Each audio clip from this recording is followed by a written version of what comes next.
We're here. 3D, Dugouts, Dumbbells, and Dingers. Kyle Schassburger with you. David Kahn.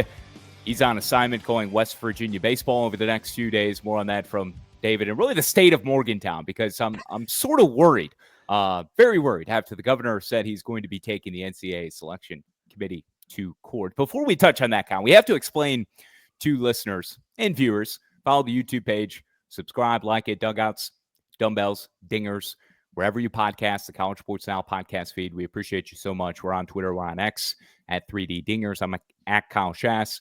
Con is at SportsCon4. Let's explain to the listeners and the viewers something about us coming a day late. This will be the thing for the next couple of weeks, just so we can allow the Gower Hour with Rob Joyce and Megan Gower, their women's basketball podcast on the CSN feed right here for you audio nerds and degenerates, ejecting the eargasms of CSN into your brain each and every week. You've got Stephen Hartzell and Matt Norlander covering the men's hardwood twice a week, and it's madness. It's delirium, as you can see over my shoulder, which is the word of the day for this podcast. An excited, wild state of affairs, okay, is what's happening both on the hardwood and, of course, in college baseball as conference season has taken a hold. Hartzell and Norlander are Monday and Thursdays, but the Gower Hours moved up to Tuesdays to help plan for the NCAA tournament. But really, Con, if we would have recorded on Tuesday, we would have missed the bombshell news item of David Pierce being hired at Rice. Not only since our last podcast, Mr. Kahn, has Rice fired Jose Cruz Jr., but then they've gone ahead and hired his replacement to start immediately. Now, he did not coach in the midweek Tuesday, which was a Rice loss. But after a 10-game slide and a 2-14 start overall. My lights may dim if you're watching. Don't worry. There's just some sort of ghostly figure in this apartment that I reside in High Point. After a 2-14 start, 10-game slide, he gets axed. And then we've got David Pierce, who was an assistant at Texas State after he got canned and Schlossnagel came in on his white horse following the College World Series over the summer. The AD, Tommy McClellan, pulls the trigger on David Pierce back at Rice, and he is going to be the full-time guy, effective now from this moment on at Rice University. Yes, he will be, and it's crazy to think about that because David Pierce was at Rice during one of the pinnacles of Rice baseball history. They qualified for the NCAA tournament and won a conference title every year he was there when he was assistant under Wayne Graham from 2003 to 2011. Of course, they won it all in Omaha in 2003. But the wild part about all this is David Pierce said he met with the AD of Rice and told him flat out, I don't want to wait. I believe in this team. I believe there is plenty of good baseball in front of us, and I want to start right away. And right away is going to be Friday against Florida Atlantic for David Pierce as Rice continues Conference USA play. Or American play, excuse me. Wow. What a statement from David Pierce to come in for a 2-14 Rice ball club and say, we have enough to turn this season around right now. And I believe in it so much that I'm going to take on this ship that is literally leaking oil, plug all the holes, and try and guide them back to, I don't know what you call a successful season right now, finishing above 500, qualifying for the tournament, the conference tournament. I'm not sure what you call it, but that is a huge, huge confidence boost from the new coach to his players that he's inheriting. Doesn't know these guys. He didn't build this roster. So I think that's a huge, huge feather in the cap for David Pierce as he comes back into the coaching saddle, just 1 year removed, as you said, after leaving Texas after 8 seasons. Jose Cruz Jr., 66 and 126 in 3+ years. Doesn't get a full 4th year. Matt Braga was fired after 3 seasons to pave the way for Jose Cruz Jr. Braga went 51, 76, and 1. So you've had 2 guys since the legendary Wayne Graham stepped down in 2018. By the way, pour one out.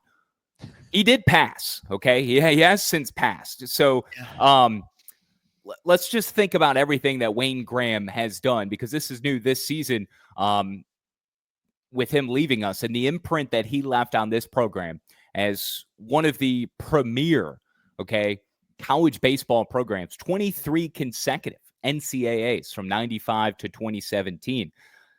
Wayne Graham left in 18, 1 year after that final NCAA tournament.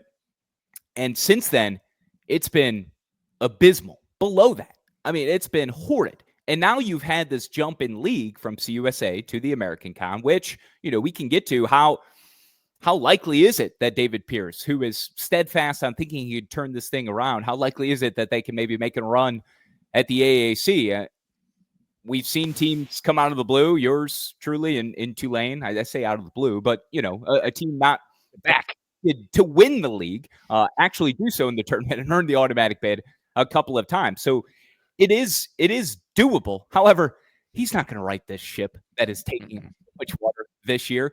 The beauty of this is, and it's an unprecedented move, completely unprecedented. I was trying to think of some comps, and I cannot. I mean, in pro sports, it's always an interim. I've never, I tried looking this up. I tried racking my brain. I've had sleepless nights trying to go through all of the scenarios where somebody hires, the next head coach this early in the season. Now, my beloved Chicago Blackhawks, who are ass, I think they're dead last in the NHL or right about at that. They fired their head coach, Cal Richardson, this year in December, which was about a month and a half into the start of the year. So this is comparable. And then they elevated their AHL head coach to the ice. And he is the head coach. So, that's a pro comp that is important to me in my life. However, very different when you're thinking about recruiting, when you're thinking about navigating the portal, all of these and finding the right person. It's not a pro sport where you can just plug and play anybody to come in and show up and lead practice and just manage a game. There are so many other elements. So that's the beauty here for me, Colin, with David Pierce getting in. He's getting sort of a gap year, I think. A gap year to be able to navigate and lay out his plan and install and implement his blueprint, get a head start on recruiting, get a head start on figuring out firsthand every single day over the remainder of this season through the end of May who it is that he wants back on this team, because this is obviously a flawed roster. And it's not going to be a situation where things are so accelerated at the end of the year where some guy's going to have to come in, and clean house potentially. So I think that is beautiful. By the way, NCAA tournament brackets, the men's Division I championship. Kahn and I, can you hear that? Can you hear that? We have a field. Kahn and I, per tradition, will be filling this out throughout this show for the next, 45 minutes. Hopefully we're done by 11 a.m. Eastern time. Kahn has work to do today. Yeah. I'm going to be filling this out, and we're going to be injecting our own commentary throughout. So don't be too annoyed by that. Just love it, and hopefully we can give you some tips, like McNeese over Clemson in the first round, because Will Wade is knocking off his alma mater. So I'm going to go ahead and pencil that in, because that's one of my favorite upsets of the entire tournament. So I will take the 12 seed McNeese, future Clemson head coach, knocking off his alma mater, because I think Indiana's going to hire Brad Brownell away from Clemson. That's going to open the hole at Clemson. I think he's more likely to go there than NC State, but who knows? There's a lot of carousel type things. Hang on. You just said Indiana's going to hire Brad Brownell? I believe so, unless they've hired Indiana just hired Darren DeVries. In the last 24 hours. See, it's got me. Thank you. Enlighten me. Tell me. Holy shit. So I thought you were talking about Morgantown burning because they didn't get into the NCAA tournament. No.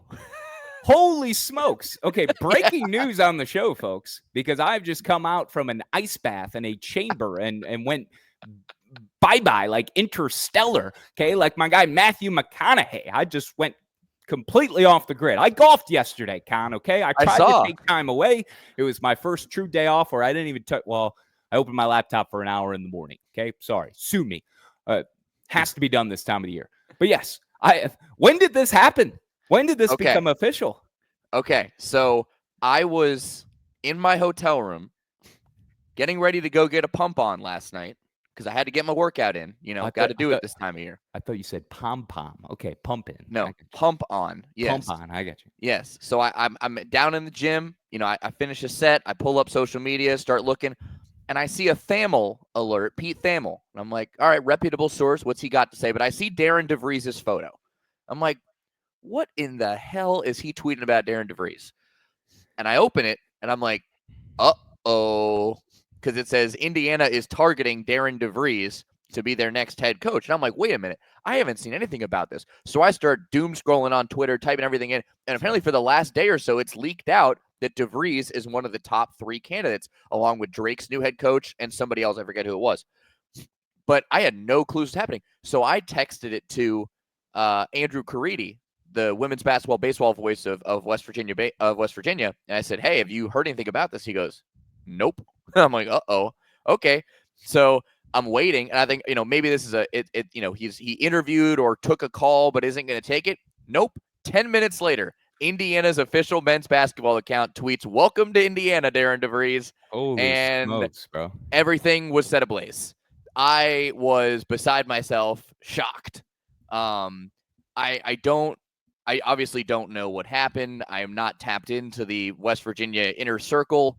I only know what has been on social media, but according to Ren Baker, the director of athletic statement from West Virginia, he and Coach DeVries had a bunch of conversations the last couple weeks about building the program, but apparently Indiana gave him an offer that was too good, and DeVries packed up his stuff and is likely going to take his son Tucker with him to Indiana. So, yeah, West Virginia has been snubbed from the NCAA tournament. Snubbed. I don't care that North Carolina won by 40 against San Diego State last night. That doesn't mean that they deserve to get in over West Virginia. They didn't. Sorry. West Virginia got snubbed, and now they lost their head coach. So basically, the entire team's going to go in the portal, I would imagine. Jonathan Powell's already in there. I'm sure there's more that we don't know about yet. And, yeah, West Virginia men's basketball for the second straight year is now looking for a new head coach. That's what we like to call the double whammy, folks. Yep. And I don't know if that's ever been done, where a team got snubbed, okay, who was in every single projected bracket, right? Bracket matrix, all these simulations. In, no question. And then they don't get in. And then what would be 48 hours later, less than 48 hours later, perhaps, okay, yeah. Less, the coach is gone for IU. Mm-hmm. So, God, you hate to see it. So Bubba Cunningham, the North Carolina AD, not only guillotined West Virginia and cut them off at the knees in terms of their NCAA tournament hosts, but he also filled a coaching vacancy at IU. Remarkable stuff for a sitting athletic director of an ACC school to just do that. The 3D chess that Bubba Cunningham is playing, not to mention the extra $106,000 or whatever it is he earns by the school he's an AD of getting into the tournament. Okay. I have finished the bottom right quadrant. I don't have the regions. Let's see. Who is Houston? Is what? The Midwest? The Midwest. Yeah. I got the Midwest region done, and I've got Houston coming out of there, knocking off Tennessee in the Elite Eight. So, I'm going to work counterclockwise from the bottom right over. Okay, then I'll start in the South. I'm not done yet, but I've started working on it. Back to baseball, shall we? I guess. So we talked David Pierce, and that's a cool story. I think you put it perfectly by saying he has more time than most coaches will have normally to figure out this roster. Plus, you got to remember, David Pierce has been around the state of Texas for a long time. The state of Texas is a recruiting hotbed for college baseball. And David Pierce has a well-known pedigree, a good reputation in baseball and in the state of Texas.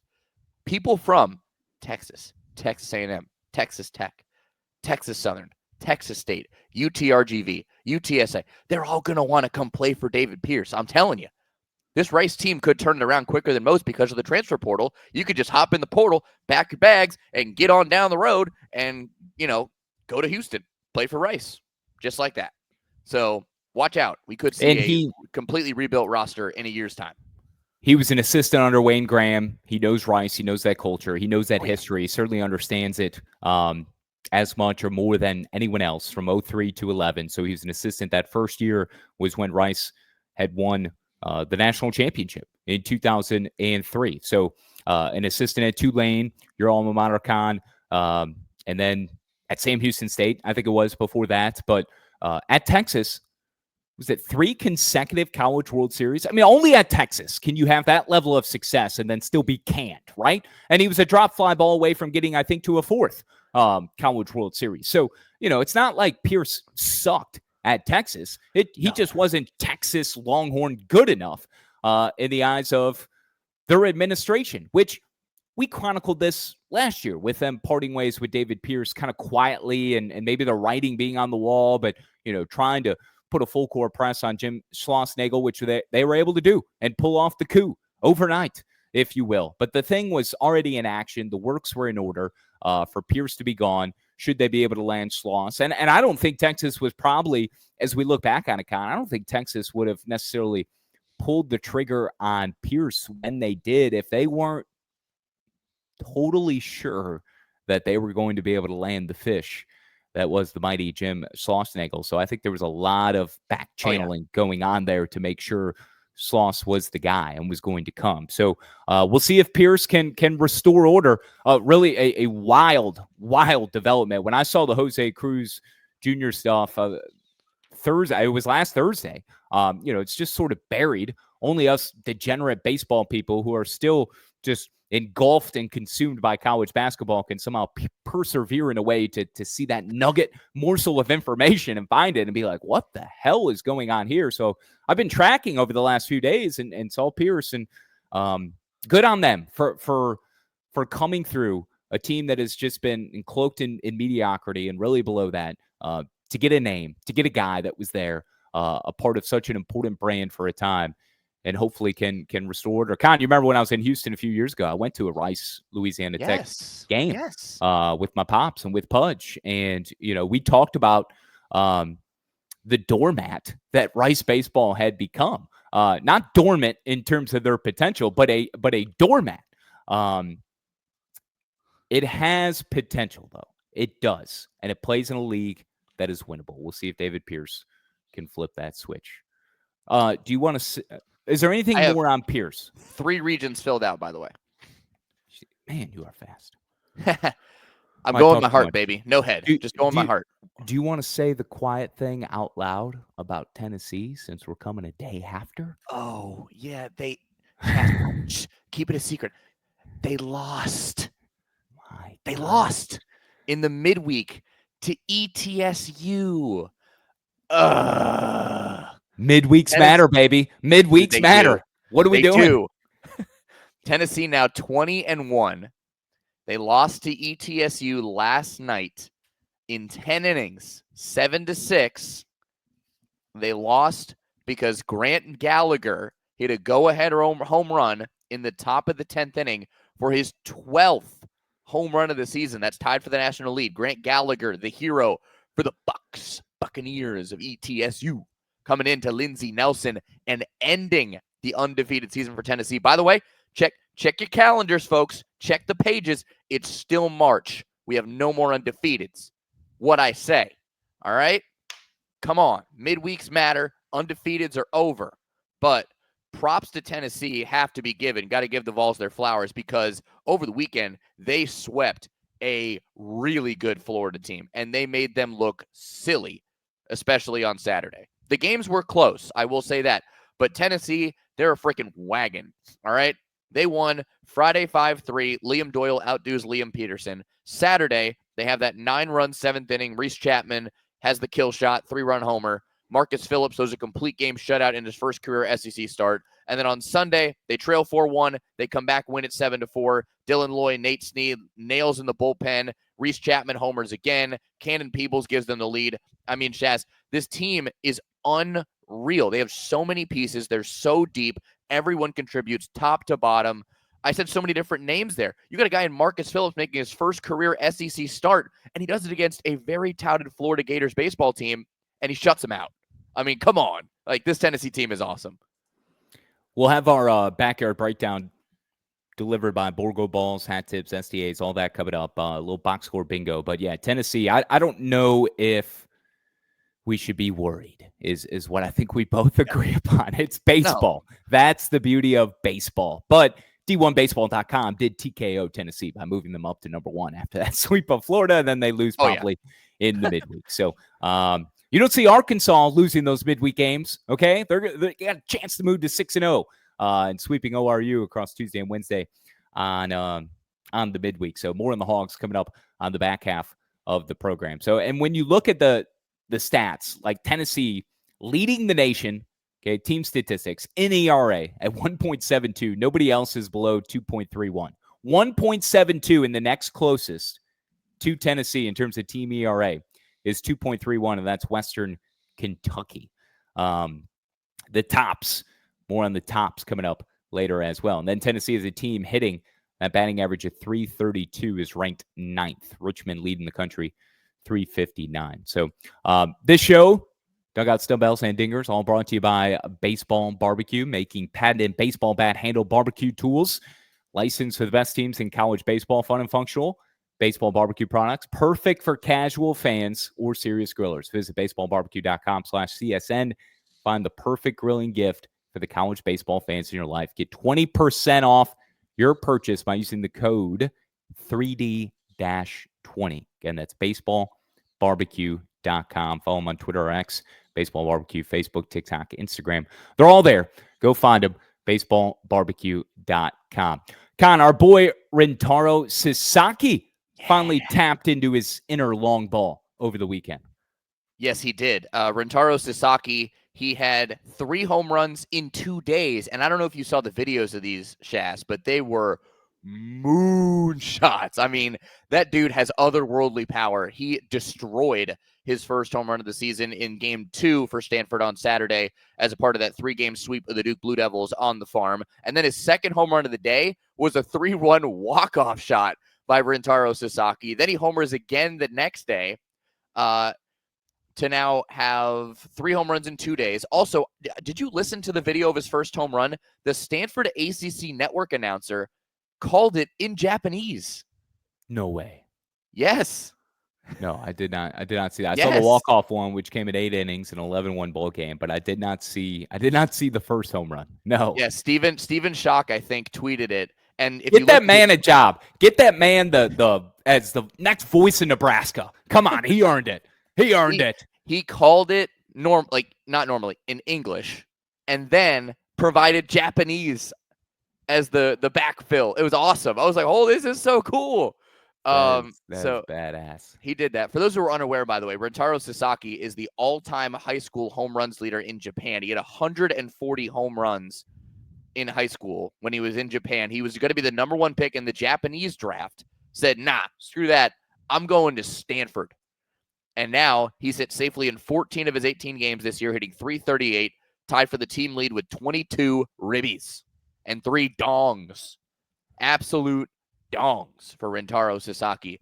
Love to see it. Welcome to college baseball, Rintaro. By the way, how about Stanford? 15-3, 5-1 in the ACC. They swept Duke. They've homered in 16 straight games, have the Stanford Cardinals. One of only 2 unbeaten ACC teams in league play. Florida State, Stanford with the 1 loss, 5-1. There are only 2. There are only 2 unbeaten. It's Wake Forest, who swept Miami over the weekend, 6-0. Who'd Wake have opening weekend? Notre Dame. Yeah. So Wake 6-0 with series sweeps of Notre Dame and Miami. Florida State also at 3-0. I think it was BC they had this past weekend for FSU. Yeah. I could be wrong. Either way, Stanford's right there, upper echelon of the league, year 1 of the ACC. Awesome stuff for the Cardinal, no doubt. I've got a really good buddy who's over in Japan right now. Took a little vacay for himself, been planning it. I might ask him to look for some Rintaro Sasaki merch. Maybe see if it's if he's being marketed, if he's being promoted. If people know, the masses of Japan. I know there's a lot of them, right? There's a lot of people in Japan. I am right on that, right? Oh, okay. Yeah. Oh, yeah. Ask him what the conversion rate from dollars to yen is in Japan. I want to see how expensive it is to buy a Rintaro shirt, because I will wear one on a podcast. You better believe it. Ooh, he posted some monetary thing the other day on Instagram, and it was it seemed pretty costly. So I don't know, but yeah, I don't know what the conversion rate is. I don't know how powerful the yen is right now. I don't do conversion rates, bro. Okay. I just do US currency. That's all I know. Penny stocks. Okay. That's my game. So anything else we should hit before we take a break? What else do we got here? Well, we should talk about you want to talk about this Trackman? Yeah. I do, but I also want to tell you that I've got my entire bracket filled out to the Final Four. So get your shit together, Shass. Let me just dive through. You did the Midwest region, so I'll give you the Midwest upsets that I have. All right. Yeah. We'll start there, and then we can go to the rest of them after the break. Midwest, I like you have McNeese State over Clemson. I also have High Point over Purdue. So I have the Panthers going to the Sweet 16, beating Purdue and then McNeese State. The only other upset I have in this region is Xavier, because I think they're going to beat Texas tonight, and then Xavier over Illinois. But then after that, it's chalky for me in the Midwest. I have Houston over Tennessee to the Final Four. Wow. Okay. Houston over Tennessee. That's what I have as well. So we're Yep. equal there. You got a couple more upsets. I love the high point pick. That is a super, Commanders. super pick. By the way, both of their teams are in the tournament. Women too. Yes. First Women time ever. too. I live in Yeah. High Point. I should find a bar. I should find a watering hole, maybe a watch party. And let's see how the folks of High Point get down. All right. Hey, I'm going to be living about 10 minutes from you, by the way, when I move over the summer. You are. You all moved in. You got the lease signed. What's Lease going is on? signed. We good? Yeah, Okay. lease All is right. signed. Yeah. Okay. All right. We're in here, baby. I've already skipped my logic of going counterclockwise and went straight left over to the St. John, Florida region, which is the West. Yeah. I do know I've got, when I did this the other day on CBS Sports, because why would I use any other bracket mechanism when CBS owns March Madness? I don't know if you feel the same way, but like ESPN, get out of here. Yahoo, get out of here. Like, I don't care. I'm doing CBS. CBS owns March CBS Madness. bracket. Exactly. CBS bracket, baby. Well, you can download. I like to go to ncaa.com too and find one, but I like the one with all the regional sites on it. I think CBS produces that one with all the times and stuff. But I think I pulled this particular one is off the ncaa.com website. So, but when you do the brackets online though, and you get put in these challenges, like only CBS, dog. Like, don't hit me up with any ESPN stuff. CBS only. Like, they are the standard. They own it. Oh yeah.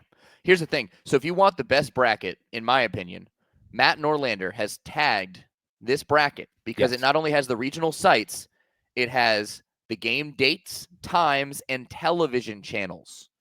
Okay? Yes, so Matt Norlander, friend of the pod, with Steven Hartzell on CSN Mondays and Thursdays till the tournament is over. Best bracket there is. Matt Norlander, who breaks the TV times, I heard on CSN on Monday. He is the one.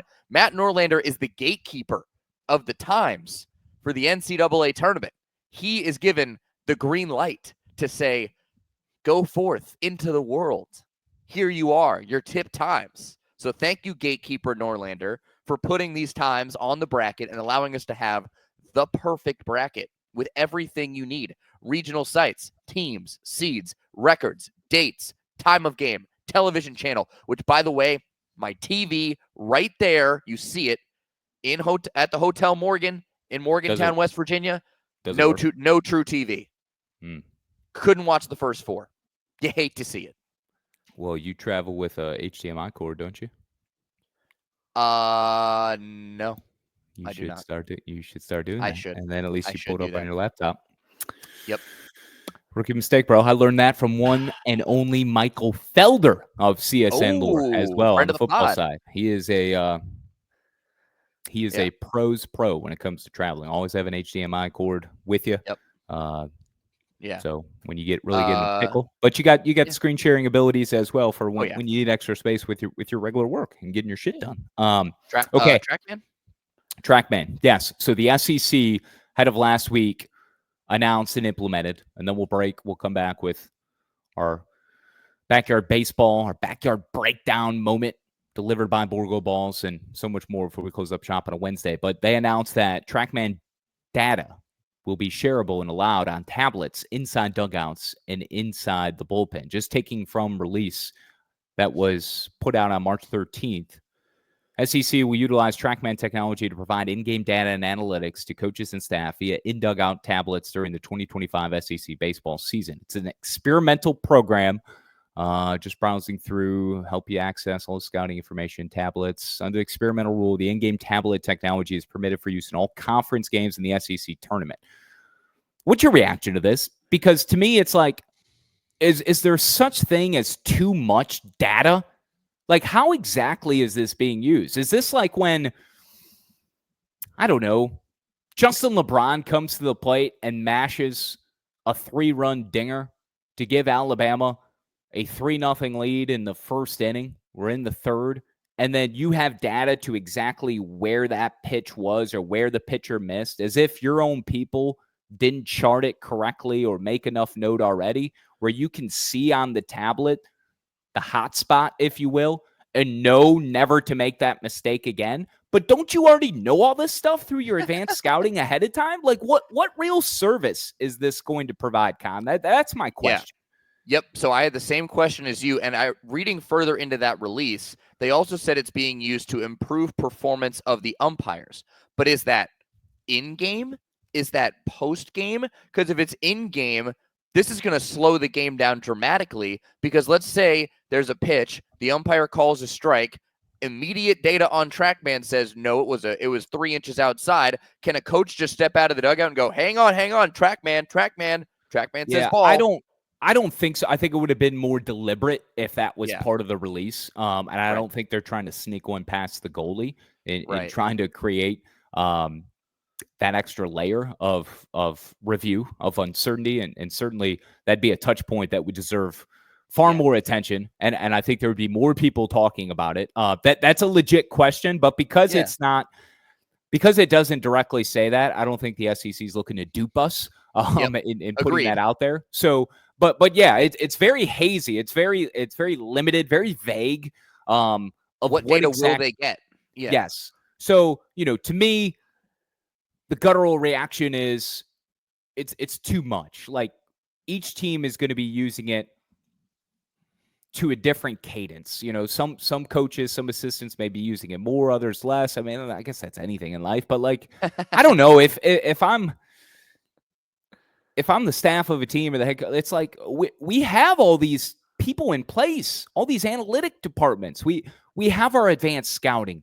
We know where we want to pitch to a guy and where we don't want to miss, sort of thing. The umpire part is fascinating because we're seeing that experimented with in spring training in Major League Baseball, and I know it's existing on some level, I think in the minor leagues, or is supposed to, but like the Major League spring training ABS system, automatic ball strike, is quick, is instantaneous. The Cubs had the first successful ABS. I think we brought that up a few weeks ago, and it's almost like you're in an alternate universe in a way, because you step out of the box and you look up at the screen and it's all, animated or right there, like the data, the analytics, it's right on the big video board, and they've got the TrackMan right there for you to see it. I mean, it is freaky type stuff, and freaky fast, mind you. But I think this is more to help grade out these umps afterwards. Which I don't know why they're not I don't know why they're not doing that already. Like, I almost feel like they've made a mistake by not implementing and using the data from TrackMan that over 500 facilities across the world. If we look at the end, right? 500 stadiums across the world, TrackMan is used by all 30 Major League Baseball teams. And all of these power teams, especially in the SEC, they all have access to it. Yeah. So I don't... That's why I'm wondering what data are the coaches getting? Are they just getting where, because if they're getting where the pitch was in real time, they can know that was a ball, that was a strike. So there's got to be rules put in to this new thing that they're adding, saying, hey, listen, we know you're going to see if the pitch was called incorrectly. You can't challenge it, or you can, or you have 3 challenges per game, but then they're going to be like, well, why only 3? Because we can see it every time. So then it goes back to the point you were saying of, why don't we just add in an ABS system, which I think is where we're headed to. If it works in Major League Baseball, I think we're headed to that at the college level of, listen, we tried it in spring training in Major League Baseball. It worked really well. Let's add it to the college level. And then having all this data make sense in game, because you're already getting the umpires corrected in real time.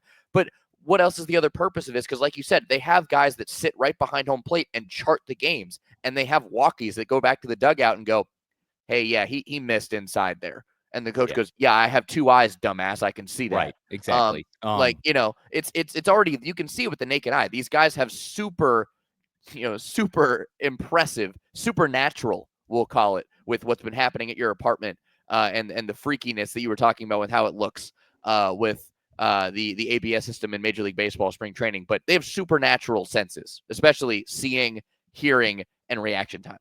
You said it right. We're heading there. And I think, to put a button on this, it is an effort of transparency by the league, knowing where this is heading, to at least give all the data and exhaust every resource possible to put in the hands of coaches in real time, and allow the coaches to make the decision how to track and make mental notes to then bring back to the table after the game or at a certain point throughout the season, or when Commissioner Greg Sankey employs a team to further investigate how they can improve the game through certain rule changes with challenges. And if there are a lot of instances per game that players, coaches, and universities have questions about certain calls on the strike zone, at least now they're going to have that data that they've been able to track and log. It's like being a driver with your permit, waiting to get your license, and you're logging all of your hours and your time, which, by the way, I've learned recently that there's an app for that you have to turn on and turn off when you're driving around. No longer is it by hand. That sounds miserable, because how many times are you going to forget to either A, turn it on, or B, turn it off? And you can't just fudge the numbers and like write it on a log. Yes. Yeah. Like our timesheets. Okay. Yeah. Give me the ability to go in and change the point of entry and the point of exit. Okay. Yeah. But you get the point. So I think, it's an effort of transparency. Yeah. Let's give everyone what they need. Let them do the homework. Let them do their own independent study. And then at least we're going to have 10 weeks of an SEC season to look at and evaluate, and then go from there and see if challenges become part of the game or an ABS system. So I think that's well put. I think we covered it well. Let's step aside. I got to grab my Borgo ball. Back in 60 seconds on Dugouts, Dumbbells, and Dingers. A true teammate takes on every day with a winner's attitude, gets up when they fall down, and leaves it all on the field. There's a group of teammates who do all these things every single day. But they're more than your typical athlete. They're kids dealing with unthinkable medical circumstances. Team Impact matches children facing serious illness or disability with college sports teams, creating a long-term, life-changing experience for everyone involved. Help us get all kids in the game. Visit teamimpact.org. Team Impact. All in, all together. Hi, this is Rob Joyce. Each week, I'm joined by her Hoop Stats Megan Gower as we break down the latest in women's basketball across the country on College Sports Now. We've got analysis, expert guests, the latest bracketology breakdowns, and more. From coast to coast, we've got you covered with all of the action now through the Final Four in April. Search College Sports Now wherever you get your podcasts, and check out herhoopstats.com for all of your women's basketball needs. The Backyard Breakdown, delivered by Borgo Balls. The Borgo Ball. Con and I each have it. Con traveled with it. I'm keeping one at home for when I'm remote. I've got my other one at the office. There's a 4-pack that Blake sent to us. The Bergogno brothers have come through with this. We got it last week. They sell them by the 4. Go to backyardbaseballbros.com. The Borgo Ball revolutionizing indoor baseball. It's something, as Blake told us, that started 15 years ago during his eldest brother's tournament. They discovered a foam baseball at a pop-up shop. That ball sparked countless hours of indoor baseball at home, and they eventually lost the ball. Left them with this lasting desire for a foam baseball that truly mimicked the realistic movement of any real one. And these seams, they're raised, most mimic a real baseball. And trust me, you can pitch inside the home. You can pitch outside the home, work on your curve, work on your slider, whatever it is, trying to strike out your bro, your sister, your father, whatever. It is the indoor baseball that is now the standard. Nothing will top the Borgo Ball. So, Con, when we talked about our Borgo Ball and what we would feature this week, we went with the Backyard Breakdown, okay? And there was one play initially in a series between Kentucky and Georgia that we thought would take the cake, but then something else had topped that. Yeah, it certainly did, and we'll show it to you right now. We're going to share the screen because we're going to take you to Bluebell Park, but this isn't a feature on Texas A&M, Kyle Schassburger. Oh no, this is a feature on Texas A&M Corpus Christi. Let me introduce you to Christian Smith Johnson. Here's a deep fly ball to right field, Bluebell Park. Christian Smith Johnson back, leaps up, makes the catch, tumbles into the bullpen, hits his neck on the bullpen mound, leaps up, holds the glove up, makes the catch. What a play. Here it is one more time. Just watch it.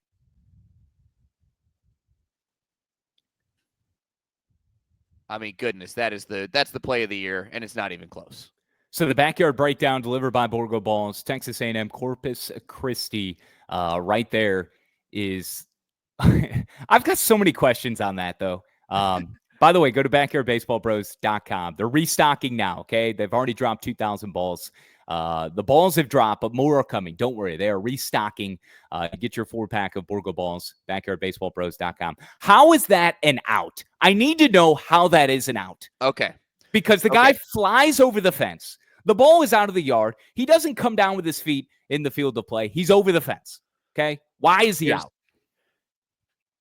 Part of his body was in the field of play when he made the catch. That's the rule. That's the rule. If he made the catch with his body completely in the bullpen, you're right. It's a home run. But if part of your body, which clearly was in the field of play when you make the catch, he's out. As long as he holds on to the ball. If he loses the ball, it's a home run. But he made the catch, held up his glove, immediately threw it back in. Got him. That's the rule. Have you taken a look at Christian Smith Johnson's headshot? If not, I think you need to. It's Christian Smith-Johnson, 6'1" junior from 182 pounds from North Richland Hills, Texas. Give me a note on what you think he would be doing if he wasn't a baseball player. If he was not a baseball player, he'd probably be a paramedic. He'd be saving lives because what he did there at Bluebell Park was save a baseball, okay? Save a run. Save his team from impending execution or failure at the hands of the Aggies. By the way, who won that game? I'm guessing the Aggies. God, they've been bad. Yeah, they've been bad. They have. Only 6 runs against Alabama as they were swept by the Crimson Tide this past weekend. But no, he looks like he could be working in a hospital or, first responder in the back of an ambulance, a paramedic. Like, I would trust that guy with my life, seeing the way he gave up his own life, risked everything he had worked for, soaring over that right field wall, and just able to keep his bottom extremities inside the field of play as he leapt up into that right field bullpen or over the wall. I mean, good on you, my friend. If you're going to save baseballs and save runs in that manner, I want you out there in the streets saving lives and resuscitating Daphne after she fell ill on the sidewalk. I don't know. Dude, our CPR certification expires in September. Man, I don't know if I can go through that again. What do you mean? We bought Zach Bryan tickets while we were doing it. It wasn't that hard. we didn't pay attention. I don't know. Yeah, exactly. Like, I don't know. Have you thrown these before? These Borgo balls? Yeah. Have you thrown these yet? Yeah. I was practicing in the hotel room yesterday. They are awesome. Holy smokes. They are great. They are great. Check them out on Instagram, okay? Backyard Baseball Bros, because you'll see some of the videos, the amount of views, the amount of amplification, the interaction from people. There was one guy, I saw a video on Twitter the other day. I had to tag the Bergonio brothers' father, saying that this kid needs a Borgo ball because I think he was an Oregon State Beaver fan, if I recall correctly, and he's throwing the baseball in the house against one of those return nets that would spring it back towards him, and he's just feeling ground balls real gently, real nicely. He's babying it. He's not going all out. He's not throwing it hard. He's not getting his whole all his strength behind it, and he needs a Borgo ball because then it can truly. He could truly replicate a real scenario on the diamond and not hold anything back and fire that Borgo ball as hard as he wants and then try to react in a way to catch it. So, all right. West region, you have it filled out? Oh shit. I've got, yes, I do. I've got Florida. Okay. I've got Florida losing to St. John's. But I do. This is where it gets a little interesting. I've got Drake knocking off Mizzou. Yep. And then beating Texas Tech and the Fighting Jeff Haxtons. We have a dipper. To make the Sweet 16. Okay. So here's my region. I also have Grand Canyon beating Maryland. Fighting nice. Homer Drews. Okay.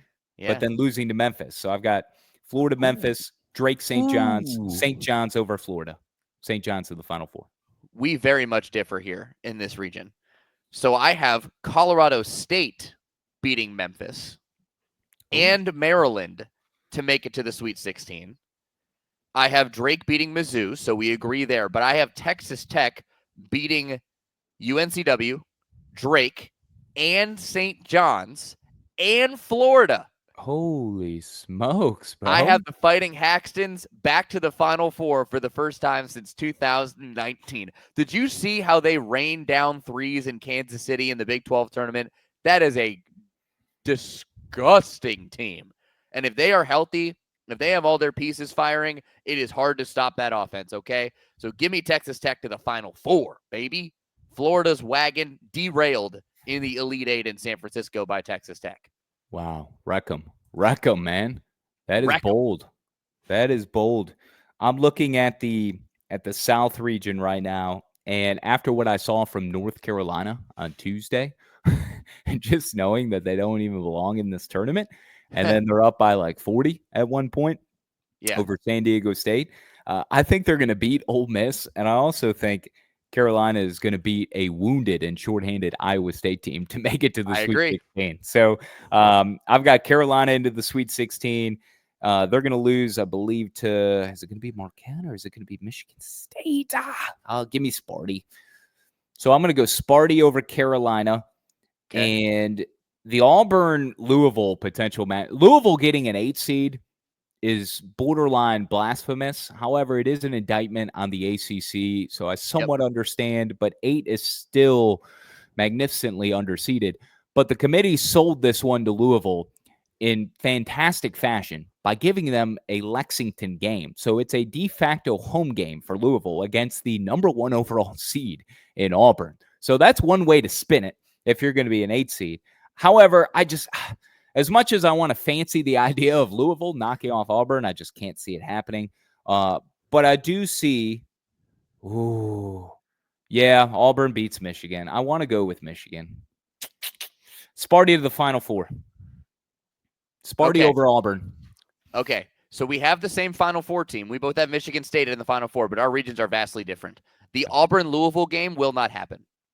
Oh, God, you got Creighton. I do. Yeah. I have Creighton beating Louisville and Auburn. And UCSD to get to the Elite Eight before they lose to Michigan State. I have UCSD over Michigan and Texas A&M, who beats Yale in the first round. I also have UNC over Ole Miss and Iowa State, like you do. But I have New Mexico knocking off Marquette in the first round before Michigan State ousts New Mexico. So I have Michigan State, UNC, Creighton, UCSD in the Sweet 16, Creighton, Michigan State advance, and then don't doubt Tom Izzo in March, baby. Michigan State to the Final Four. Let's go.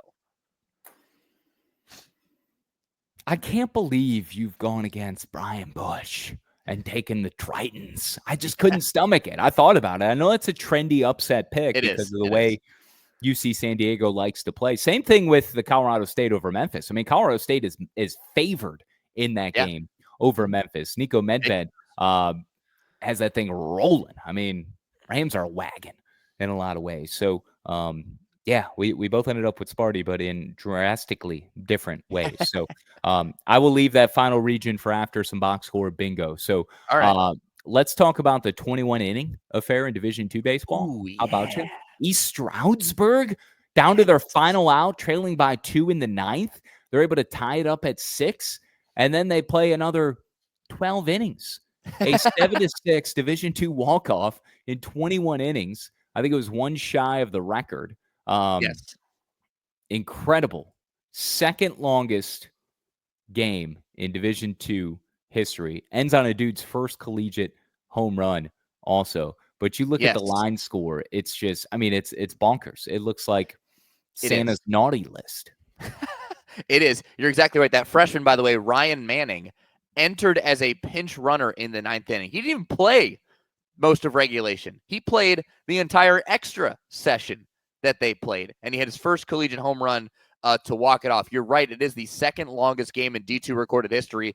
The longest, April 20th, 1964, Kentucky Wesleyan in Oakland City played 22 innings.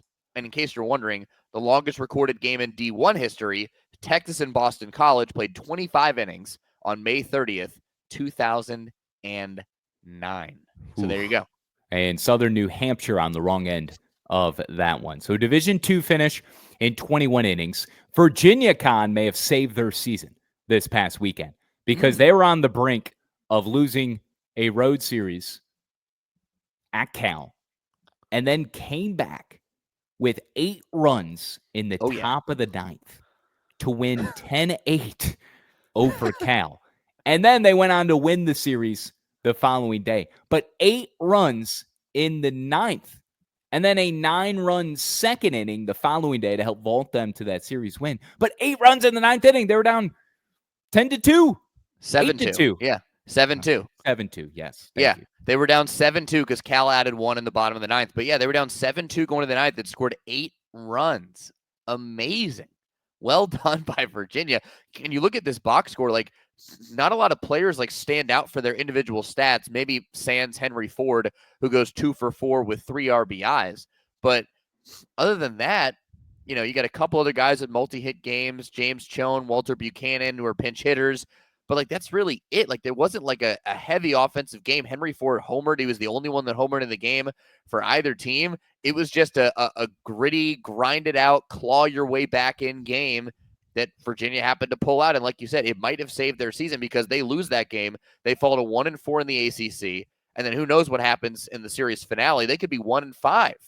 But now they're 3-3. They're back at 500. The Cavaliers, the number 2 team in the nation to start the year, right behind Texas A&M, which, by the way, great nugget unearthed by Kendall Rogers of D1 Baseball. He went back and looked through the entirety of the rankings that D1 Baseball has done over the last decade, since 2015, to see if going into week 6 of the college baseball season, if a number 1 team had ever fallen out of the rankings. It's never happened until Texas A&M is now out of the rankings this year. First time they've ever, a number 1 team preseason has dropped completely out of the rankings. The worst performance before that was last year. Wake Forest bottomed out to number 16. Holy smokes. That is a great nugget unearthed. Never been done. Well, if there's anybody to do it, it's the guy that's in charge of the top 25 rankings, or at least partly in charge of that website. So yeah, that is, and it's been around since what, 16 or so? So 15. 15.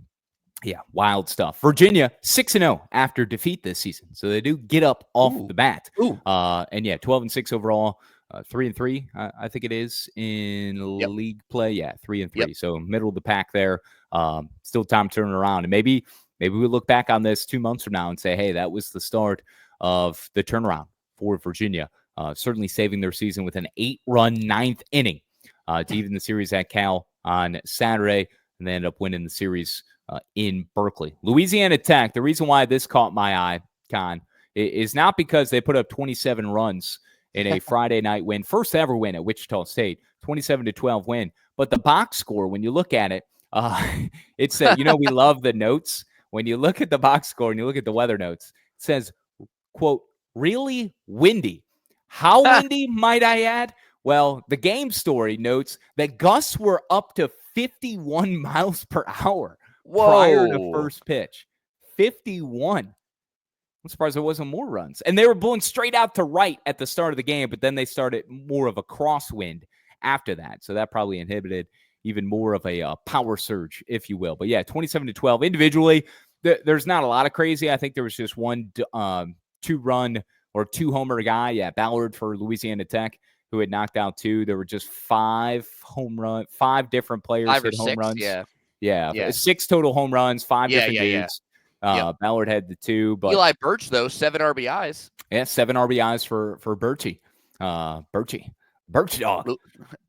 Louisiana Tech, 9 runs in the third, 7 in the fourth, 1, 2, 3, 7, 8, and 9. Wichita State, to their credit, 5 in the first, 4 in the sixth. I mean, this is the epitome of box score bingo. Wow. Okay. What a great find by you. Yes, a lot of crooked numbers. I undersold it. I was just so giddy over the wind gusts at 50. No, that's awesome. I love it. This is a great find. Wow. I love when official scores get unique with the notes, because you could just say windy, cloudy, sunny, pick your generic, boring, typical, whatever, but nah, it's real windy. All right. We had a really ominous note, I thought, maybe last year. What did you just say? You just say ominous? Ominous. Did I say ominous? Yes. Okay. Ominous. I know the word, Kahn. I know that word. Ominous. Jesus. I can't recall what. God, hit your cough button, dude. I remember my first beer.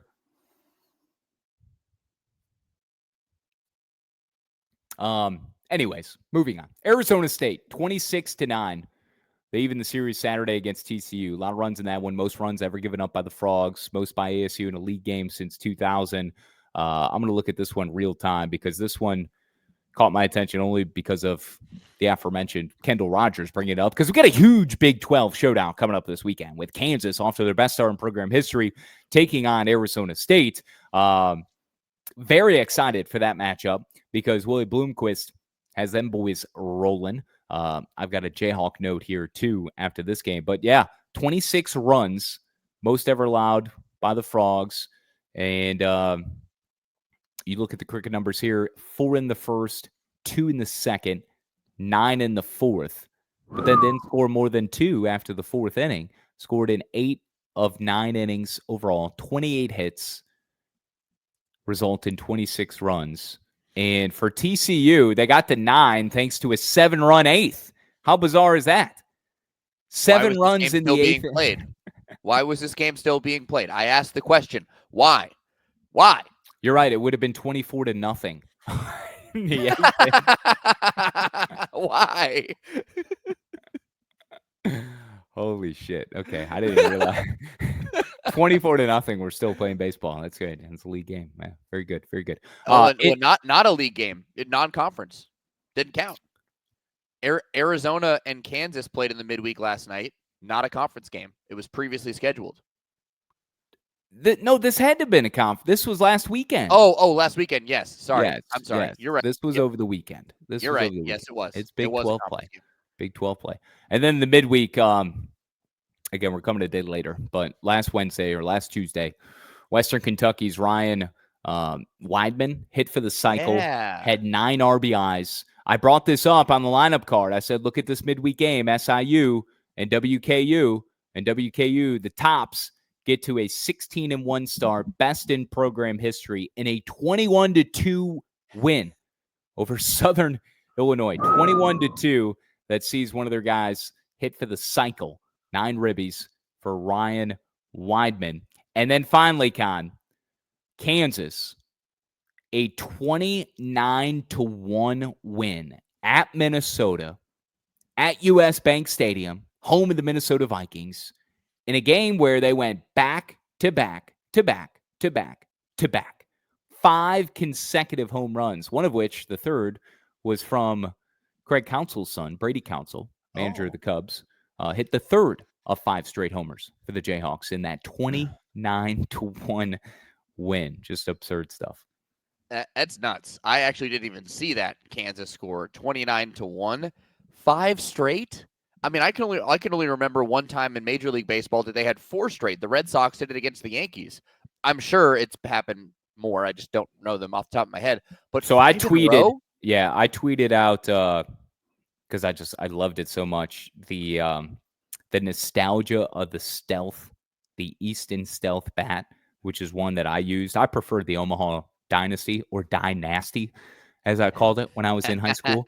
There was also the Voodoo, the D. Marini Voodoo. D. Marini, that I very much fancied. But the Easton baseball stealth bat and just the nuclear sound that came from that thing in 2006, 7, 8, and so forth. The Cespedes Family Barbecue, which I love these guys. They used to do a lot of work with our guys, Stephen Schock, Jake Mintz, and Jordan Schusterman. So you follow their account, massive following on social. They put out a tweet of one of the last time, I don't know if it was the last time, but one of the more memorable 5 consecutive homer games, back to back to back to back to back. Game 1 of the Super Regional in Georgia between South Carolina, between the Gamecocks and the Dogs. Okay. This was in, what year? I had the year. I think it was 07. 06. June 10th, 2006. And the Gamecocks went 5 consecutive bombs. And you could see the Easton Stealth being utilized. This was in the 2nd inning. And just the sound these things would make was incredible. And that was after an initial tweet that had Kansas is the 4th. This is according to Sarah Langs, who works for Major League Baseball. Okay. Oh, yeah. 137,000 followers. I've never heard of her until this precise moment. Oh, you should. She's really good. Yeah. She's got ESPN Chicago on her Understand? No idea who she is. 5 consecutive home runs. Kansas is the 4th D1 team to hit 5 straight home runs, joining South Carolina in 2006, Eastern Illinois in 98, and then Centenary in 1992.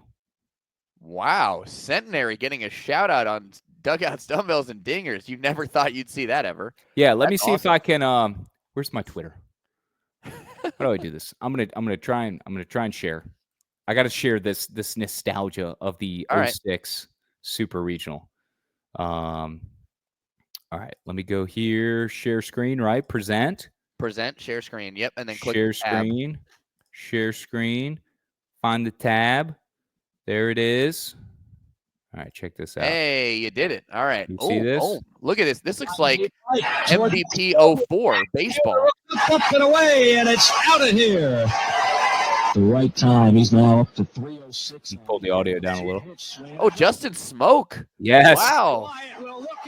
Holy smokes. Fisher single to left. 1-0 pitch. Swing and a drive. Deep left center field. Are you kidding me?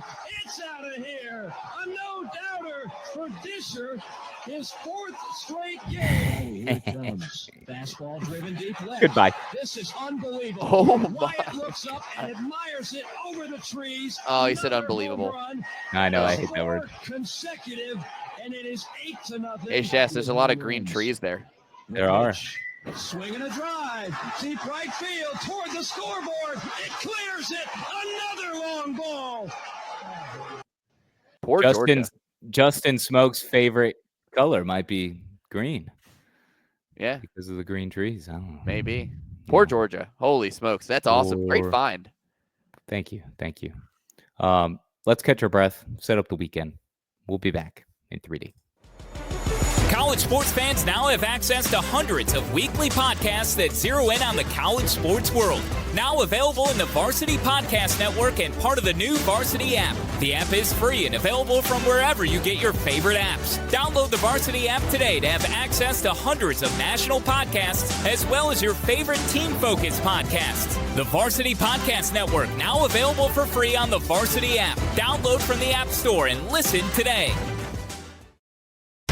Which schools will take home the prestigious Learfield Directors Cup as the top college athletic programs for the 2024-25 college athletic season? You can follow the standings of your favorite team or alma mater at L Directors Cup on Twitter and online at thedirectorscup.com. Trophies will be awarded in June 2025 to the winning institutions in all college sports divisions. Learfield Directors Cup, the crowning achievement in college athletics.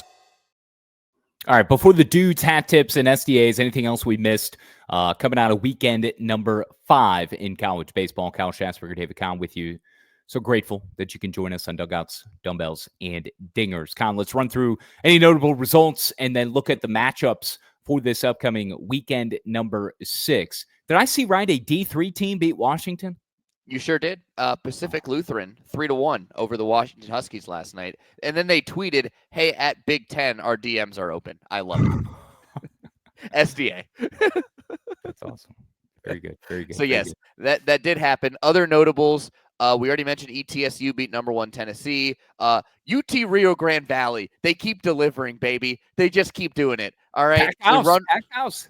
They run-ruled Texas Southern 10-zip, 5,111 fans in Edinburgh, 4th largest crowd in program history.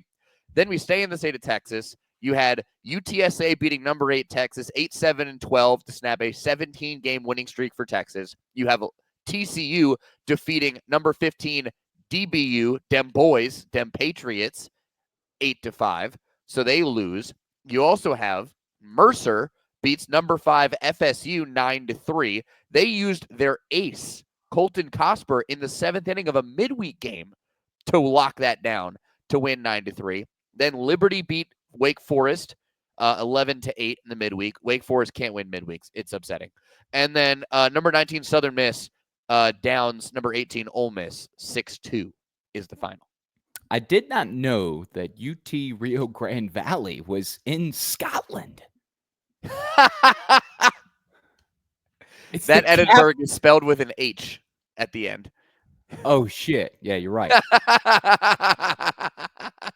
So Edinburgh is the capital of Scotland and one of its 32 council areas, whatever the hell that means. Is that like parishes in Louisiana, counties? Yes. But yeah, I started to type in Edinburgh and it added an H. That's the autocorrect. Thank you, Google, for setting me up to fail. Edinburgh is a city and in the county seat of Hidalgo County, Texas. Anna Hidalgo? Yeah, Hidalgo. Yeah. Population 100,243. Second largest city in Hidalgo County. Third largest city in the larger Rio Grande Valley region. Ooh. Very nice. I'm still getting images of Scotland though. But that's okay. I regress. God, the more you know on this show. Arkansas looking to improve to 6-0 in the midweek today against Oral Roberts on Wednesday. They went 12-0 in the midweek last year. Midweeks matter. Boston College at Northeastern. Why is this relevant? Because it's a nice little Northeastern nestled rivalry. Yeah. Okay. Yeah. There's not a lot of games today. Okay. That's it. Yeah. There really isn't. On the weekend, SEC taking center stage. 3 more ranked on ranked showdowns. I think we had 3 in total last week, 3 more this week. Yep. Just par for the course. Tennessee at Alabama, LSU at Texas. Ooh, that's a juicy one. Georgia at Florida. I mean, they're all juicy. But, anytime we're seeing Texas and Oklahoma took 2 out of 3 from South Carolina this past weekend. And now they're getting Mississippi State in Norman for their first home SEC series ever. Georgia visits Florida. How will the Gators respond? Georgia took 2 out of 3 from Kentucky. How will Florida bounce back, though, after getting swept at Tennessee? The big one, is this in Winston? Clemson at Wake? No. Okay. No. Dang. It's at Doug Kingsmore Stadium. Wake Forest goes to Clemson. Okay. Huge. Stanford, Cal, ACC matchup. Love it. UCSB, UC Irvine. Yeah. Coastal and Troy. Big West love. Yeah. By the way, Troy, back to my bracket. I had Troy losing to Kentucky, but I considered moving Troy past Mark Pope because Troy's head coach, and it's escaping me now, he says he only recruits players who like Waffle House. Oh, that's great. His name is Scott Cross, by the way. Scott Cross only recruits players to his program who like Waffle House. Gotta admire that. And man, should be recruited to be the GM of Troy. He should. I'm just gonna go ahead and move Duke all the way to the Final Four. I mean, there's little suspense there. Same. Yeah, I have them in the Final Four as well. Do I have them beating Alabama though? Is the question. I'll take Vandy over St. Mary's. Yep, Wisconsin I have that as well. Over Montana, a little whiskey, a little Bucky. VCU, that was it. All right, Ryan Odom, coaching his last games at VCU, is going to guide the Rams to the Sweet 16. They'll knock off Wisconsin. Can VCU get past? Now, if Vanderbilt somehow beats Alabama, I think VCU can make it to the Elite Eight. But I don't think VCU beats Alabama, and I'm not banking on the Commodores getting the upset over the Tide. This ain't football, all right? Not in this tournament. So Alabama to my Elite Eight, and they will fall to Duke. So my Final Four is set. Do I have any upsets in the Duke pod? Or give me Liberty over Oregon. Oh, no. Yeah, give me Liberty over Oregon. Arizona No. over Akron. Yeah, I hate to see the Arizona Duke rematch. That kind of scares me. It's going to happen. Pause. But yeah, okay. Michigan State, Duke, St. John's, and Houston. That is my Final Four. So we differ on one. I also have Duke in the Final Four. Texas Tech, though, is my pick out of the West instead of St. John's. My Duke region, Duke wagon, Final Four. Just put them in. Didn't matter who they were playing. They're going to the Final Four. No concerns about Cooper. Nope. I don't have any intel. I mean, as the Duke studio host and producer, my intel is the same as your intel. So zero concerns. I expect he'll be fine. He really doesn't need to play Friday, but I expect him to be back by Sunday. So I have Baylor beating Mississippi State before they fall to Duke. I have Oregon beating Liberty. They fall to Arizona, who knocks out Akron. The bottom half of the region, though, Ryan Odom coaches his last game at VCU. BYU beats VCU, then beats Wisconsin, then beats Alabama to go to the Elite Eight. All right? Don't you doubt the Storm and Mormons of BYU. All right? They're going to the Elite Eight, and then Duke will finally silence them in a battle of the blues as Duke beats BYU to go to the Final Four. Vandy beats St. Mary's, Bama beats Bobby Moe, and then Bama beats Vandy. All right, so Michigan State, Duke, Texas Tech, Houston, Final Four, lock it in, perfect bracket. Okay, let's put a pin in the Final Four right there. By the way, you disparaged BYU earlier this year, and now you're calling them the Storm and Mormons. You're trying to buy back their grace. All right, You're trying to buy back their grace. Unintentionally. What else on the docket this weekend other than what you'll be calling, and I'll let you wax poetic on that, Campbell, UNCW, but West Virginia and Arizona, David Kahn, that is your series this weekend in Morgantown. Should have some sort of influence on this Wednesday midweek game as well. But this weekend, the big one with the Wildcats, Arizona playing some great baseball. Dude, they are. They've won 16 of their last 17 games. They just swept a 9-game homestand in which they did not allow 3 runs in any game in that 9-game homestand. Their pitching staff, a 1.25 ERA. They've already thrown 3 shutouts. They just shut out Kansas in the midweek 5-zip. They have dudes on dudes on dudes, all right, led by Brandon Summerhill. That guy is otherworldly. He leads the nation in triples. Mason White is a huge big-time masher. And Kendrick Family Ballpark, where West Virginia plays, is known for balls flying out of it, all right? So we're going to see some offense this weekend because West Virginia is on a great start to the year. They're 17-1 under head coach Steve Sabins. They just run-ruled JMU in the first of 2 midweeks last night, 11-1 in 8 innings. They had 8 runs in the first inning. They sent 14 men to the plate. Grant Hussey hit his 40th home run of his career at West Virginia, 3-run dong to cap that off. It's going to be a fantastic series, tons of offense. Both have really solid pitching staffs. I can't wait for this series, man. It's going to be so much fun. That one, and then the Kansas series, I forget who they're playing this weekend. But Arizona State. Arizona State. That one's so huge as well. Look out. West Virginia and Oklahoma State played last weekend. That was supposed to be like the pinnacle of the Big 12 season to start it off, and they only played 1 game because of winds and hazardous fires in the Oklahoma area. But West Virginia won that game. They won 8-6 at O'Brate Stadium over the Oklahoma State Cowboys, the preseason favorite to win the Big 12. So look out. Steve Sabins has a good squad rolling in Morgantown right now, okay? So it's going to be a good series. Can't wait to call it. It's going to be so much fun. Varsity Network app, you can dial that in. It's where you can also catch every single stream of the March Madness men's basketball and women's basketball NCAA tournaments. You can also get the Westwood One stream, and you can get your local school broadcast. The only place you can get them, unless you're in the area locally, terrestrially, in your car, is on the Varsity Network app. You can listen across the country to your local school's radio feeds along with the Westwood One feed. So make sure you have that app. If you don't, what are you doing? You're not doing life correctly. Download it, use it, love it, cherish it, 5-star review it. Thank you very much. I'm going to add one more too. Indiana visiting UCLA. John Savage has the Bruins at 16-4, 5-1 in the league, tied for first with Oregon. But just the colors, the history of those two programs, blue-blooded programs, maybe not Indiana as much from a baseball standpoint, but still a team that competes each and every year, mostly in the Big Ten. But love the uniforms, love the brands, love the logos together at Jackie Robinson Stadium, UCLA, and Indiana. And again, John Savage has the Bruins playing as well as they have been in really the last 5-6 years, it feels like. So that'll be a good 3-game set this weekend between those two. All right, dudes. Really, my dude is going to be the guy out of Texas, Corpus Christi, and Christian Smith-Johnson, who's saving runs, saving baseballs, and in the future, he'll be saving lives as your neighborhood paramedic. But two, Tristan Becerra and Jace Lavalette, each of them had fantastic into-the-wall type catches. Not as dramatic as our boy from Corpus Christi, Smith-Johnson, had flying over the wall.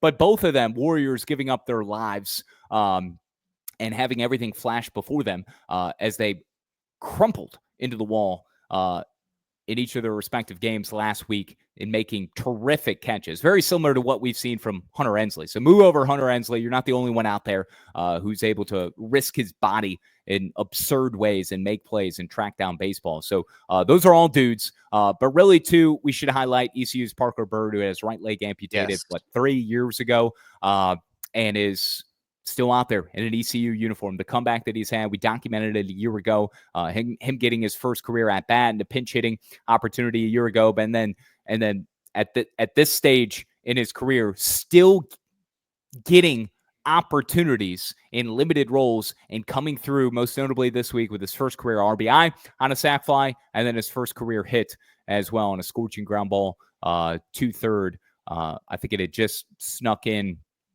past third baseman fair.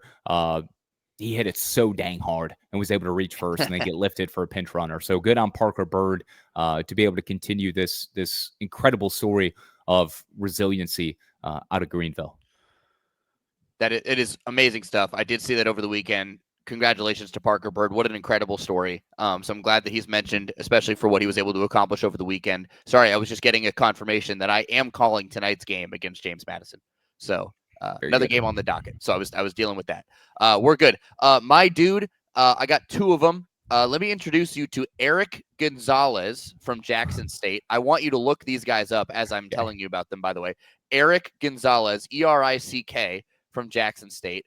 8 innings pitched, 13 strikeouts, both career highs, allowed just 4 hits at Prairie View A&M over the weekend. And then Evan Applewick of Miami, Ohio, who had 5 home runs and 9 RBIs in his 12 hits in 18 at-bats over the weekend for the Redhawks. No strikeouts for Evan Applewick.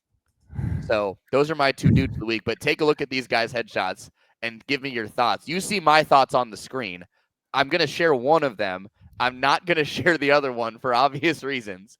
But Eric Gonzalez, to me, looks like he's about to sell me a mattress or a flat screen TV. Yeah, absolutely. Rent-A-Center type dude. Yep. Each of these dudes, though, have the most shit-eating grin on their faces, okay? Like, they're trying to slip one past the goalie, and they're going to get away with it. They both look very they look like they're hiding something. It's just a very cheesy, shisty type grin on their face. And I appreciate that because I would hope they operate in a similar fashion throughout their daily life away from the camera where, they just permanently got a smile on their face no matter what is going on in their life. Good or bad, they're going to do it with a smile.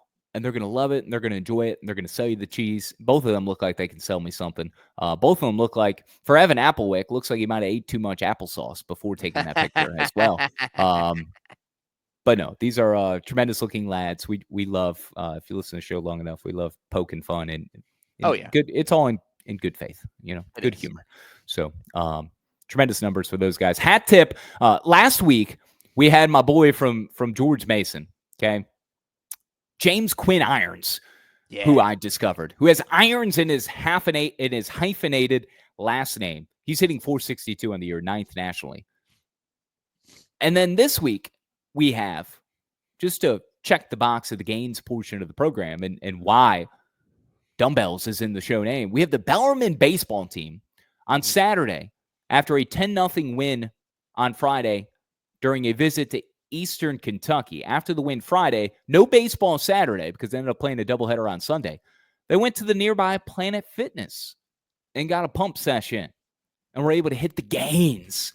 And Stephen Schock had tweeted this out, some photos of the team going out. And I just appreciate it so much. It just pulled on every heartstring and fiber and tentacle inside my Schass being to know that the Bellarmine team utilized a Planet Fitness for a team workout, team photos, and it was glorious. Now, the Bellarmine team, after that, lost, I think, a pair of 1-run games after the 10-0 win on Friday, which stunk. But, hey, it's a lifestyle. Gains are hard to it's hard to manage. It's hard to foster and harvest. But, when you get in a rhythm, a routine, you can't stop. Can't slow the gains train down. And even a Saturday of no baseball was not going to slow down the Bellarmine baseball team. They would not be denied, and they're able to get a tantalizing pump in at Eastern Kentucky. Yes, absolutely. I will be utilizing the Planet Fitness here in Morgantown while I'm here for my extended stay to get my own pumps in, even on days when we don't have baseball, which I do now have baseball tonight. So there we go. My hat tip goes to Roland Fanning, head coach of our favorite Austin Peay, the Governors, the Govs. All right, because he helped them out with a promotional video where they were giving away green beer for St. Patrick's Day over the weekend. Not a fan, by the way. I know you are. I'm not. And why are you not a fan? That doesn't look good. I don't want to inject that into my body. It tastes the same. I'm sure it does. I just not about it. You're a hater. You are a Patty's Day hater. I'll wear that. I'll wear it. Luck of the Irish doesn't find me very often. Okay. But anyways, Roland Fanning at the very end of this video that Austin Peay's social media team tweeted out said, "Hey, first 100 fans in the stands, beers on coach." And then he hit a dong. All right. It's awesome. Hat tip, Roland Fanning. Govs are rolling. Austin Peay. I forget the guy we kept highlighting last year, but he was something Green. I forget his last name, but he was awesome. You remember this guy? We kept talking about him. Was it Garrett Green? No. But I'm gonna look him up while you tell me about your. It was Lyles. It was Lyles. Lyle Miller Green. Lyle Miller Green. That's it. Oh man, LMG baby, LMG3. That guy was awesome. Tremendous so hat tip to him. And then a quick little hat tip in the midweek because Nolan Schubart hit a 517-foot bomb at O'Brate Stadium last night against North Dakota State. The Bison got Schubarted. All right? Bomb. Schubarted. 517. Wait, I thought we hit our quota for NDSU talk for the year already. But it was against them. Okay. All right. Yeah. Who's he? Otherwise, I wouldn't have mentioned it. Who's Schubert play for? Oklahoma State. Oh, okay. But here's the problem. Rex Holt, we don't have a highlight from it. Oh, man. Because Oklahoma State apparently doesn't start uploading baseball highlights until October or until April, according to what they did last year in our highlights folders that I looked at. Well, so we don't have a highlight. You know who we do have a highlight from, and this is the subject of my social display of affection, and that is the Alloy brothers via Phil Elson on the Razorback Sports Network. 1 strike pitch on Alloy. There's a high drive by Vahiva. Deep into center. He got absolutely all of it. And it's back-to-back home runs.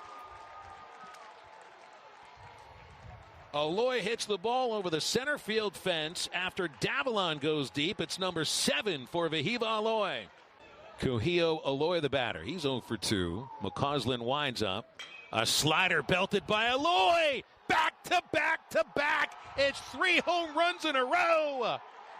And they're going crazy in the dugout. And the Alloy brothers have gone back-to-back. Oh, my goodness. You know that Dave Chappelle skit, Kahn, where he's known as Tyrone Bigham? Do you know what I'm talking about? Yeah. Okay. Where he's basically an addict who's going around searching for more of a certain something and constantly has the scratches and the itches, and we'll just leave it at that. I think our listeners and our viewers know. Will McIntyre of Arkansas tweeted a meme of Mr.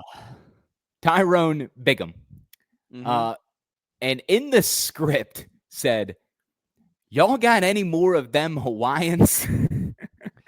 Oh boy, just perfect, hilarious.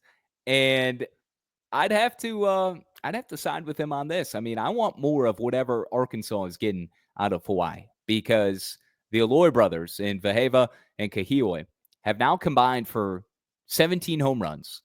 They were part of back-to-back-to-back Saturday in a 12-3 win over Ole Miss. Ended up winning the series on Sunday after dropping the opener. But Vahiva and Kahioi each homered. 9 home runs for Vahiva. Kahioi has 8, but he's also leading the team in average. This is the younger brother who came this past offseason. Yeah, from BYU. Vahiva came from Sac State 2 years ago. Kahioi is hitting .423, leading the team in average. Now a team-high 34 RBIs. Both of them had multiple hits against ORU on Tuesday. And that Saturday win, by the way, 12-3 for Arkansas, gave DVH win number 900 for his career at Arkansas. And Vahiva had 3 home runs in total on the weekend against Ole Miss to give him his team-leading 9th home run. So, yeah, I'm with McIntyre. I understand where he's coming from. Y'all got any more of them Hawaiians? I thought it was a beautiful display of affection and also appreciation for what the state of Hawaii has provided to Arkansas. Complete opposite situation with Mitchell Voigt. Did you see this? Yeah, I did. Now, I could spend 30 minutes on this topic, but I'm going to be careful. I just want to know Mitchell Voigt for Michigan, who slid into third and then celebrated by snorting the chalk. Yeah. And you can put two and two together. I just want to know who asked him to apologize and in what matter. That would be my question. And was his apology sufficient? Was it even necessary?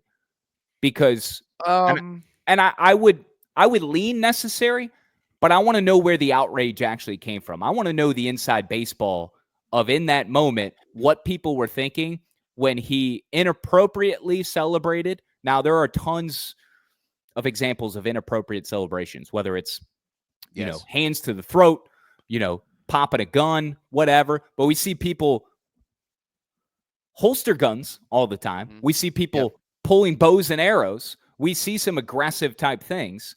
Now, something that you can be prosecuted for in terms of a drug gesture as you slide into third. Yeah. It had to have been, here's the thing. You don't just come up with that in the moment.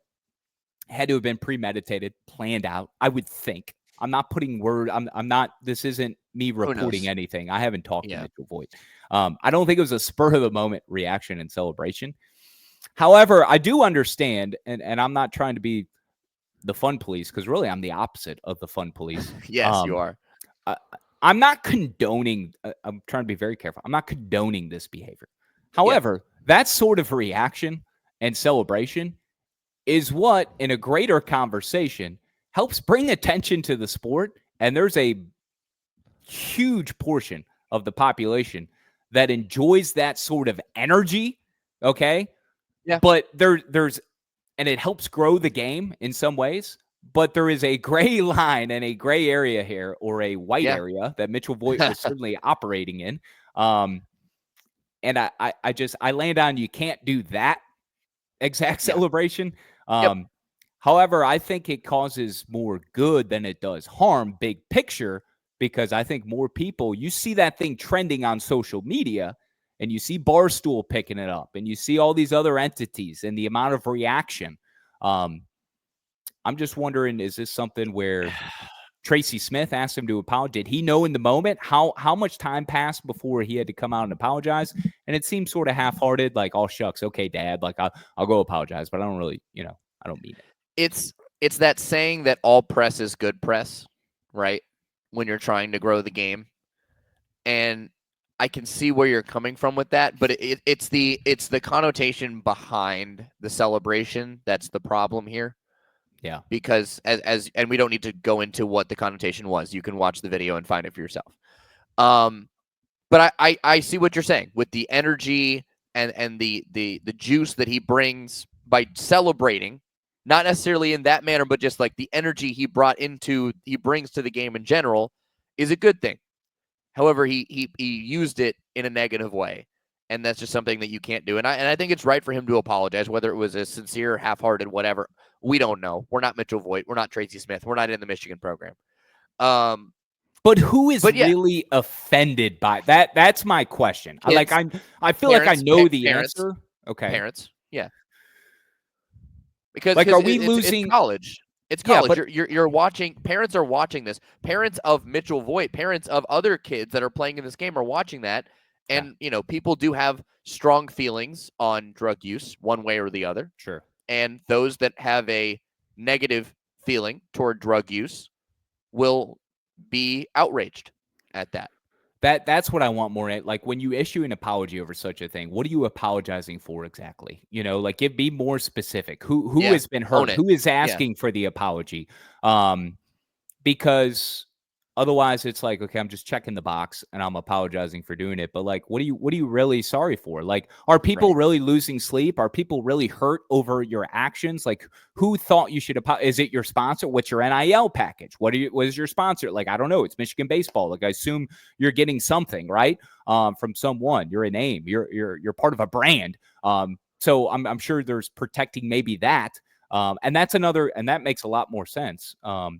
Not to say the human element doesn't either. But anyways, there's a very philosophical conversation in this, which is why I wanted to bring it up. And I wanted to, put my toe in the water on each side of this debate, just so people are aware. Like, let's just be more clear in what the apology is actually trying to accomplish. So, but I want baseball to be fun. I want that energy. I want that enthusiasm. Maybe not that exact celebration. But I don't think that was a spur of the moment thing. And that's really what I would want to drill down with Mitchell more on. And hopefully Tracy and others are in his camp are doing that. Like, hey, if we're going to plan out celebrations, let's be a little bit more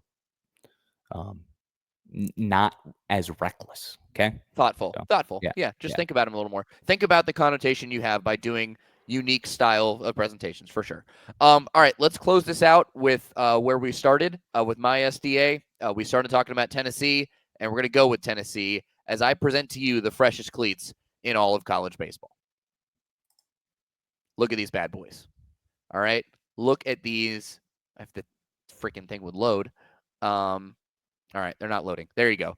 You can see them now. Look at those bad boys. All right, those are clean. Oh man. They're Air Jordan cleats. I hate that they're not loading. Oh, there we go. All right, look at those. Look at those.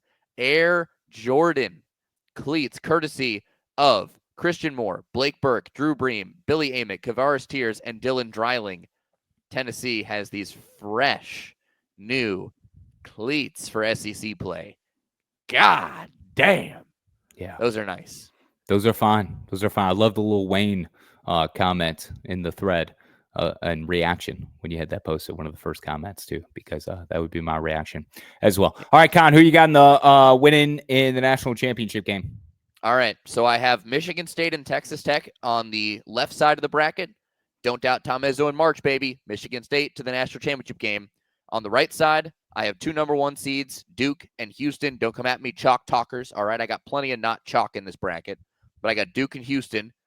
Duke over Kelvin Sampson, John Shire, member of the Tribe, all right, to the Final Four, or to the national championship game. And then I have the Duke Blue Devils taking home the Natty over Michigan State. I got the Duke Blue Devils as well. Duke over Houston, St. John's over Sparty. Duke is my national champion. Enjoy all the madness coming up this week. We'll be back next Wednesday. For David Kahn, I'm Kyle Schassburger. This has been Dugouts, Dumbbells, and Dingers. Have fun in Morgantown. Bye.